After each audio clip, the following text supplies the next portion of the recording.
I like engaging in culture in organizations, because you have to, this principle of the 5 whys.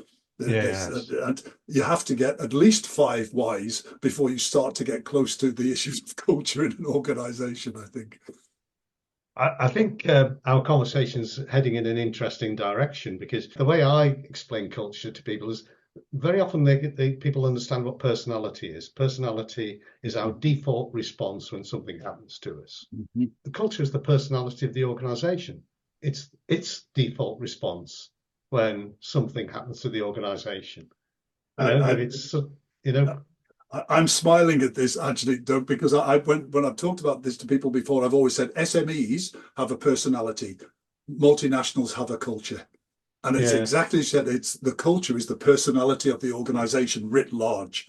Oh, absolutely. Absolutely. But what we're touching upon here is it's really difficult, but not impossible, to understand and define what leadership is. But what we're beginning to understand is its complexity. It isn't just something that, is scientific in the way that Taylor tried to explain. There are lots of nuances. So what would you say were the kind of the challenges that lay ahead, and what could be, I mean, as the Institute, in many ways, there's an expectation of providing leadership in this area.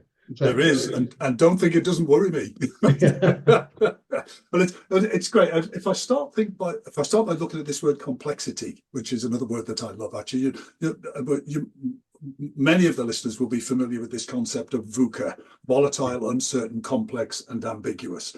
And I remember getting harangued once because I wrote an article saying, actually, of those 4 things, they're not all the same.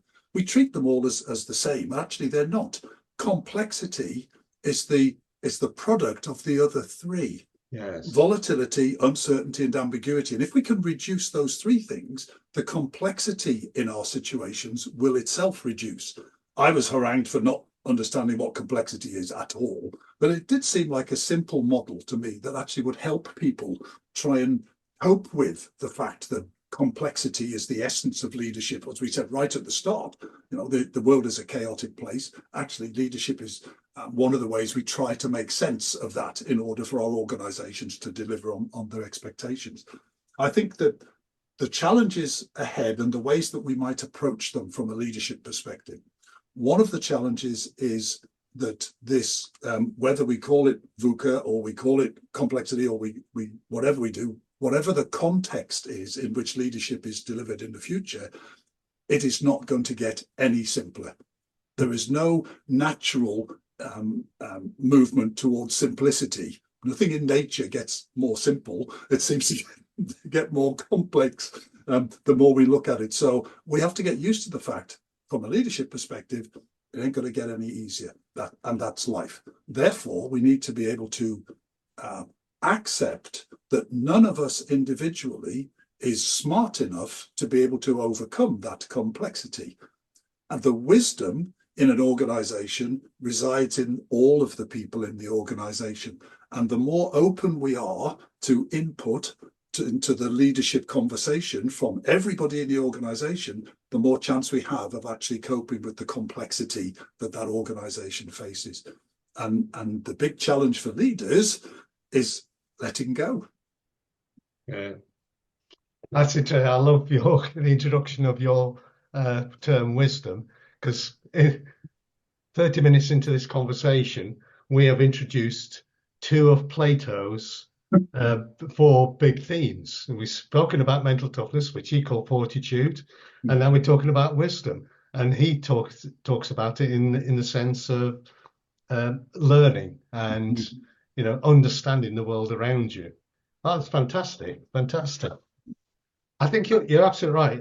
Our interest, of course, is centered around mental toughness. It's understanding its impact. But you've got a particular interest, John, or you and the Institute, should I say, in trust.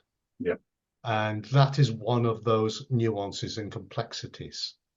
So would you perhaps like to talk a little bit about that? Yeah, absolutely. And we produced we, as in us on this call, produced the Index of Leadership Trust around the end of, towards the end of last year.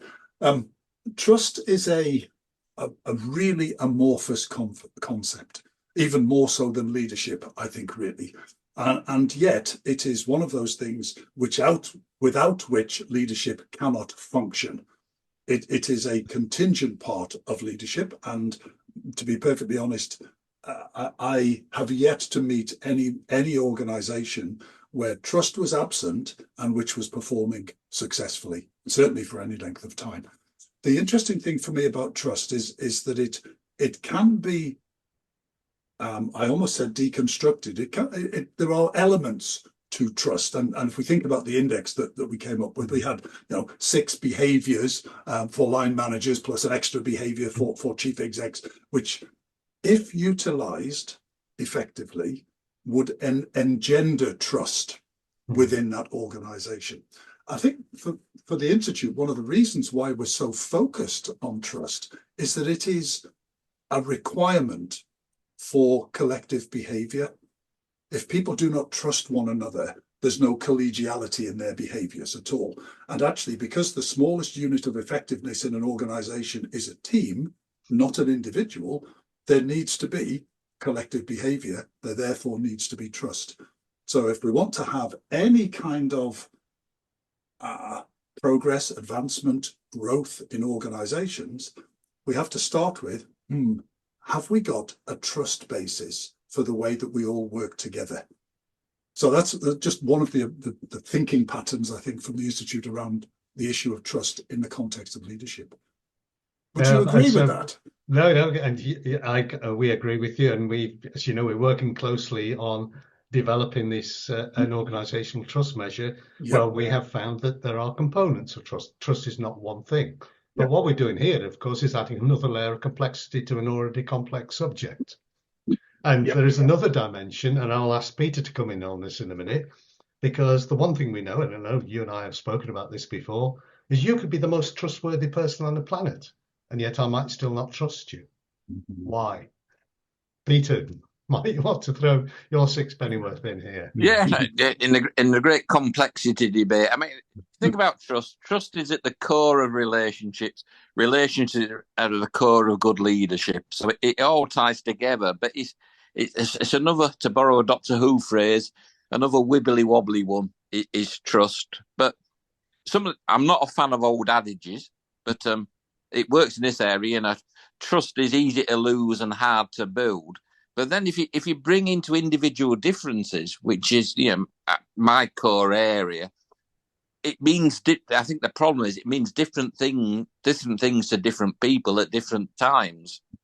But what's left behind when trust goes is a feeling of unfairness and not being valued. So we can measure trust, we can operationalize trust, and I think we are doing. And I think an interesting part of that is it might vary on a day-to-day basis or an hour basis. So somebody can just say the wrong thing and it can all disintegrate within seconds. Everything's good. And if you think about it from a personal relationship stance, that's where relationships break down. A wrong word at the wrong time and when you're really struggling. So it's really important to people, is trust. It's central to organizational success. To take the point, you don't meet an organization which is successful, which has low levels of trust. But trying to build trust, we're back to that complexity issue. There are no simple, straightforward, black and white rules in any of this. Things just have to feel fair. And how do you do that? You have to get inside people's heads and get the information to the outside. So it might seem odd to you what they're thinking. It might not seem appropriate what they're thinking. But what we need to do is find out what they're thinking and what they're feeling. So, questionnaires, measures, interviews, conversations are all vital. We need to get the inside out, I think, will be my point on that. And because if you don't trust people, you're not going to tell people you don't trust people because you don't trust people. It's a terrible, non-virtuous circle. It's a downward spiral. So you have to build certain levels of trust to find out you don't have certain levels of trust. So I'll leave that dilemma with you two, because you got to start somewhere. If trust is gone, you can't build trust. You can't suddenly say, right, we'll have a party, we'll go 10-pin bowling. You have to get that. There has to be, I think, a starting level.